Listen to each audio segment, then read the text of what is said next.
శ్రీహరి గారు మనం చూస్తున్నాము ప్రధానంగా అయితే వెస్ట్ గోదావరికి సంబంధించి మొత్తం 2 లోక్సభ స్థానాలు ఉన్నాయి. అదేవిధంగా 15 అసెంబ్లీ స్థానాలు ఉన్నాయి.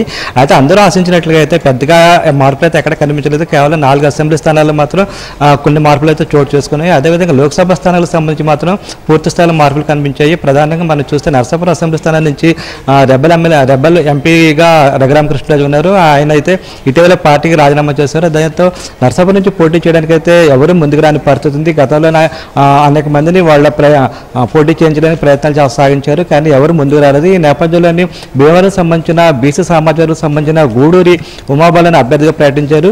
అదేవిధంగా మా ఏలూరు లోక్సభ స్థానానికి సంబంధించి మనం పరిశీలిస్తే ప్రధానంగా ఈ స్థానానికి సంబంధించి గతంలోని ఓసీ సమాజ్ వర్గానికి సంబంధించిన కోటగిరి శ్రీధర్ ఎంపీగా ఉన్నారు. ఆయన కూడా పోటీ నుంచి తప్పుకున్నారు. నేను పోటీ చేయని ఎన్నికలని చెప్పేసి ఆయన పోటీ నుంచి తప్పుకున్నారు. ఈ నేపథ్యంలోని ఏలూరు నుంచి పోటీ చేయడానికి అనేక మందిని అడిగారు, కానీ ఎవరు ముందుకు రాలేదు. ఈ నేపథ్యంలోని మంత్రి కారుమూరి నాగేశ్వరరావు కుమారుడు కారుమూరి సునీల్ కుమార్ యాదవ్నే ఎంపీ అభ్యర్థిగా నిలబెట్టారు. ఈ స్థానం కూడా బీసీగా కేటాయించారు. మొత్తం 2 లోక్సభ స్థానాలను బీసీలకు కేటాయించినట్లుగా అయింది.